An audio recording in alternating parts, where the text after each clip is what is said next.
Assalamualaikum warahmatullahi wabarakatuh. Teman-teman, apakah teman-teman pernah melakukan road trip bersama keluarga, perjalanan jauh, entah itu untuk camping, bertamasya, atau mengunjungi keluarga di kampung?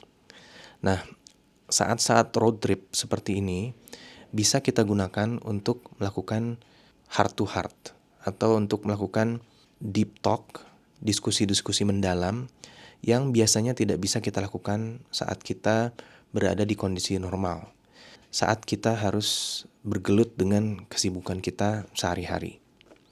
Nah, di buku Al-Ghazali Seri Anak ini, di bab 13 diceritakan tentang perjalanan keluarga Hamzah. Dan di sini kita lihat bahwa Hamzah sekeluarga sempat berdiskusi tentang hal-hal yang cukup dalam dan cukup bermakna. Ada 6 konsep yang bisa kita baca dan bisa kita ambil hikmahnya. Yang pertama adalah mengenai dua alam yang kita hadapi, yaitu alam dunia, tempat kita hidup saat ini, dan alam akhirat, tempat kita pergi setelah kita menyelesaikan tugas kita di dunia ini. Di sini dibahas mengenai signifikansi alam akhirat, bahwa alam akhirat itu jauh lebih penting, jauh lebih signifikan, jauh lebih utama dibandingkan alam dunia yang sedang kita jalani saat ini. Yang kedua adalah mengenai tujuan hidup kita, bahwa tujuan hidup kita akan menentukan cara kita menjalani hidup. Apabila kita hanya sekedar memiliki tujuan untuk memenuhi hawa nafsu kita, untuk mencari kekayaan, mencari ketenaran, mencari kekuasaan, dan lain sebagainya, dengan tujuan akhir hal-hal tersebut, maka hidup yang kita akan jalani didikte oleh tujuan-tujuan tersebut. Namun, apabila kita menjalani hidup dengan tujuan untuk sesuatu yang lebih agung, sesuatu yang lebih utama, yaitu untuk mendekat kepada Allah Subhanahu wa taala, untuk mengabdi kepada Allah Subhanahu wa taala, dan untuk meninggalkan larangan-larangannya, maka hidup kita akan didikte berdasarkan tujuan-tujuan tersebut. Jadi, harta yang kita dapatkan, kekayaan yang kita miliki, kekuasaan yang kita dapatkan, itu akan digunakan untuk amar ma'ruf nahi munkar, untuk menegakkan kebenaran dan melarang kejahatan, sehingga hidup kita akan lebih bermakna dan bermanfaat. Hikmah yang ketiga adalah bahwa setiap orang bertanggung jawab atas dirinya masing-masing.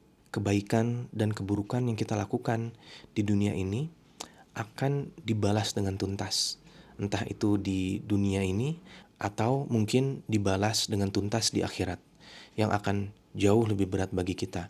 Poin keempat yang dibahas di dalam bab ini adalah manusia tidak akan merasakan puas dengan harta kekayaan yang ia dapatkan. Seorang anak Adam, apabila ia diberikan satu lembah emas, akan menginginkan lembah emas yang kedua, ketiga, dan seterusnya sampai ajal menjemputnya. Kecuali untuk orang-orang yang bersyukur, yang paham tentang hakikat dari harta kekayaan.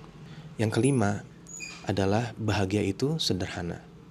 Bahagia itu ketika kita bisa bersyukur, bisa merasa cukup dengan segala sesuatu yang kita miliki di dunia ini, dan meyakini bahwa apa yang kita miliki adalah yang terbaik bagi kita. Dan kita bersyukur dan selalu senantiasa mengingat Allah Subhanahu wa taala yang telah memberikan semua anugerah ini kepada kita. Yang keenam adalah bahwa kenyataan spiritual itu kadang bisa kita lihat secara fisik. Contohnya adalah orang-orang yang memiliki nur di wajahnya atau wajahnya bercahaya. Orang-orang ini adalah orang-orang yang memiliki kedekatan dengan Allah Subhanahu wa taala, yang diberikan anugerah oleh Allah Subhanahu wa taala sehingga mereka diberikan cahaya di wajahnya. Semoga kita semua bisa masuk ke golongan seperti ini. Nah, teman-teman, diskusi-diskusi yang berat itu perlu dilakukan, dan setiap keluarga bisa menentukan sendiri intensitasnya. Keluarga adalah tempat pertama kita belajar hal-hal yang penting di dalam hidup. Dan semoga keluarga kita dimudahkan untuk menjadi tempat saling mengingatkan di dalam kebaikan. Allahu a'lam. Assalamualaikum warahmatullahi wabarakatuh.